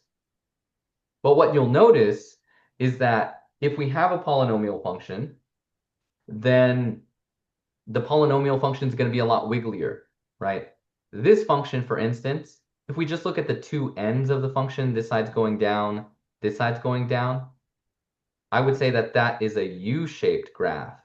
Even though it's a little bit more wiggly and messy in the middle, the end behavior is U-shaped, Okay. right? Both sides are going down, okay? The middle part of the graph is a little bit harder to figure out what that looks like just by looking at the equation. But you'll notice that this graph has 3 x-intercepts, right? And only 1 y-intercept right there, okay? So we're going to just jump into some examples because I think that talking about it is one thing, but actually seeing it and doing it is another thing. And I think if we go through one of these examples, you will notice how easy this can be, especially finding the y-intercepts. So find the y-intercept of the function n of x is equal to x to the third power plus 3x to the second power minus 25x minus 75. Okay, and I'm just going to switch back over to pencil paper so that we can see this one worked out in real time, in real life, by a real human being. And then you see 6 fingers on this hand and you know it's AI. Okay, so the first thing that we're going to do is find the y-intercept. And once we go through the math of this, you can type this function into Desmos to check yourself, right? Because it's going to generate the graph, and then you can just check where does this graph intersect the y-axis. So check in desmos.com when complete. Okay. So the procedure for finding the y-intercept is the exact same procedure for linear equations and quadratics. X is equal to 0. That's the definition of our y-intercept for all of these polynomial functions. So what that means is I'm going to evaluate my function by plugging 0, that's my x value, into the equation. Okay, so my equation should now look like 0 to the third power plus 3 times 0 squared minus 25 times 0 minus 75. Are you guys okay with that?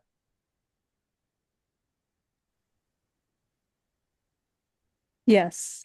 Okay. And if that equation is in standard form, look at this. The math is so beautiful, right? Because it's easy, okay?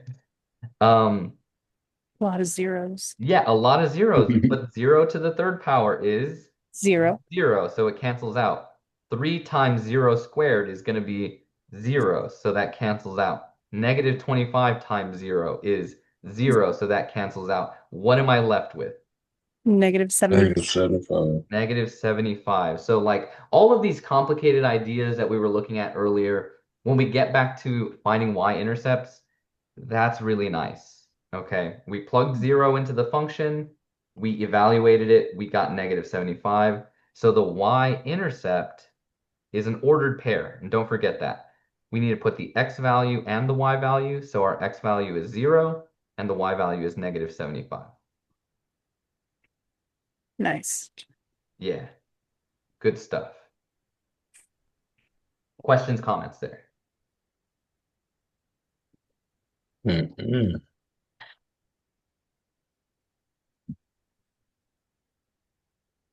Okay, well, we're going to do the next one, which is jumping into find the x-intercepts. And you may have more than one x-intercept. Okay, so the way we're going to find the x-intercept is that you set the entire equation equal to 0. So we're going to go with, sometimes you see it written as n of x is equal to 0. So set entire equation equal to 0.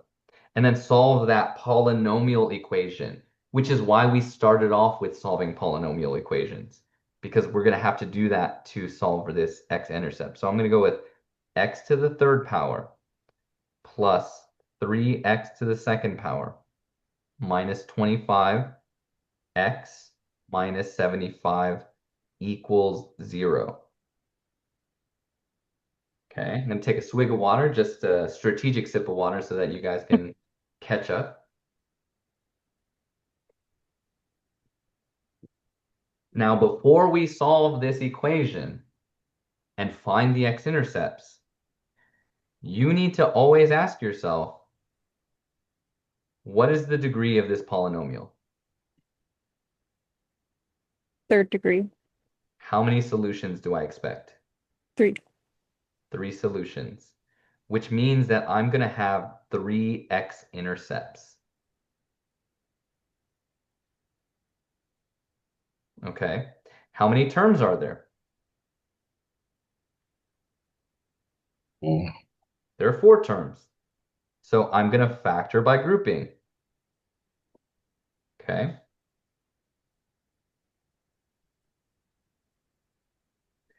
So if I factor by grouping, then these guys have an x squared in common. Are you guys okay with that? Yes. Okay. Which means I need an x plus 3 in this set of parentheses. And then these two guys have a negative 25 in common, and that will also give me an x plus 3.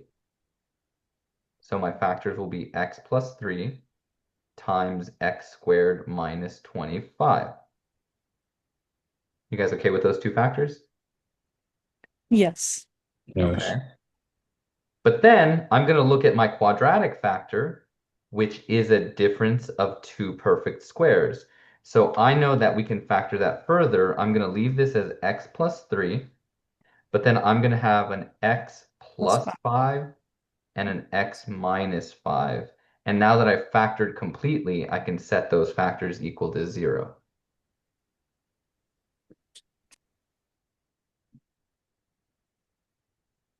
Okay, so this linear factor is going to give me one solution once I solve that. This is going to give me another solution. This is going to be my third solution. So let's go ahead and jump in. X plus 3 equals 0. How do I solve this?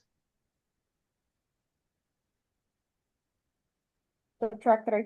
Subtract 3. So if I subtract 3, I'm not going to write this down. I'm just going to put x is equal to negative 3. Are you guys okay with that? Yes. Okay. I'm going to set this one up as x plus 5 equals 0.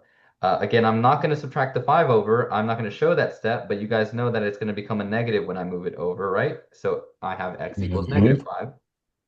And then this one, x minus 5 equals 0, will give us x is equal to 5 because I need to add that negative 5 over to the other side. See, I'm speeding things up now because like that should be the easy stuff, right? Once we get to our linear equations. We have to slow down a little bit for our quadratic equations, but some of those linear equations I know you can do in your head. So if you start skipping a few steps here and there, I'm not going to mind. Okay? Questions, comments?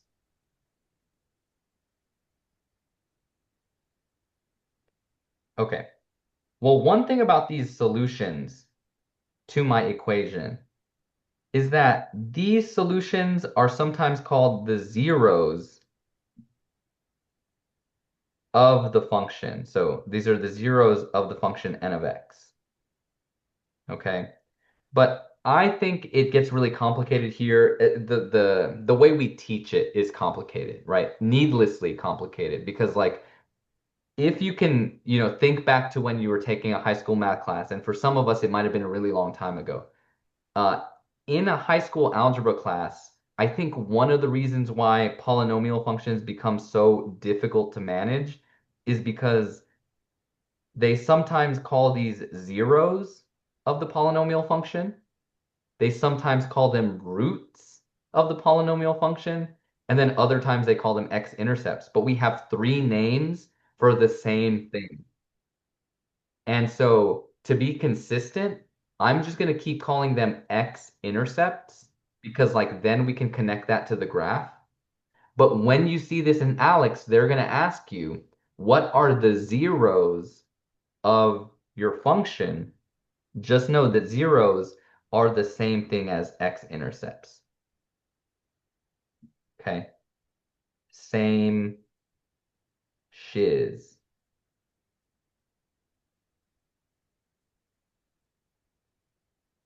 Okay.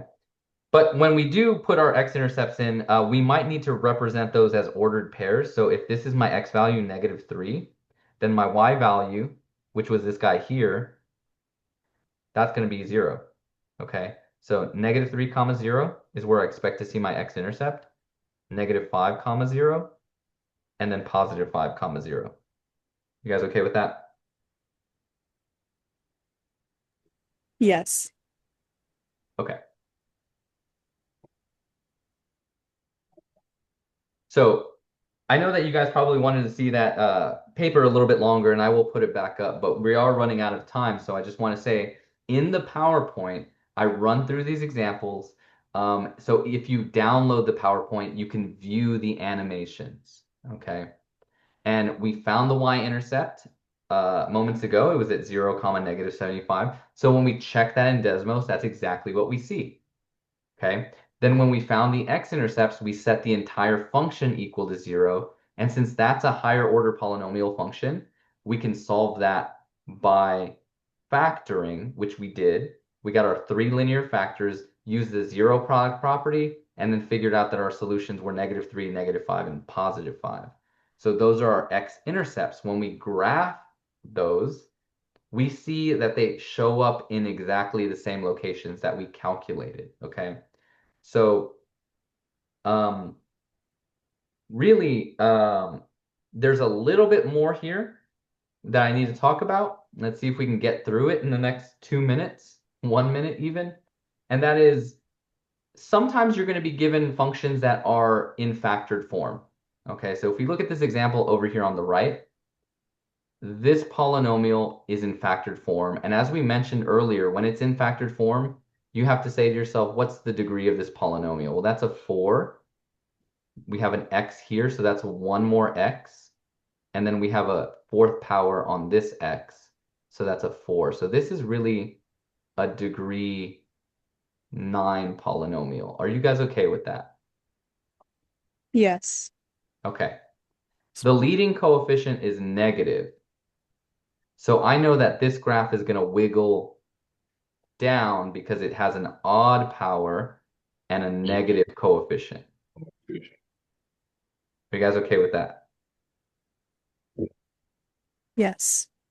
Okay, so there are going to be some questions in Alex that say, find the multiplicity of zeros. But like I said, I don't like switching terms on you guys. So remember, multiplicity of zeros means that we're looking for something that describes the x-intercepts. Okay. And if we set the whole equation here equal to 0, for instance, if I set negative 2x to the fourth power equal to 0, I could solve that equation by getting the x to the fourth power by itself, dividing the negative 2 over. I get x to the fourth power equals 0. Are you guys okay with that? Yes. And then to get rid of the fourth power, what root do I need to use? Square. Fourth root. Okay, so remember last time we talked about radical equations? So to cancel out that fourth power, we need the fourth root on both sides. It doesn't make a whole lot of difference here. We're going to get x is equal to 0. And this is going to be one of our x-intercepts or our zeros. So if you need to review that, that lecture on radical equations, please do so. But just be careful when you're saying what root do I use, because it's got to be matching index with that exponent. Okay. So getting back to this multiplicity idea, this 0, which is x equals 0, we say has a multiplicity of some number. I'm going to just put multi here, multi, for multiplicity.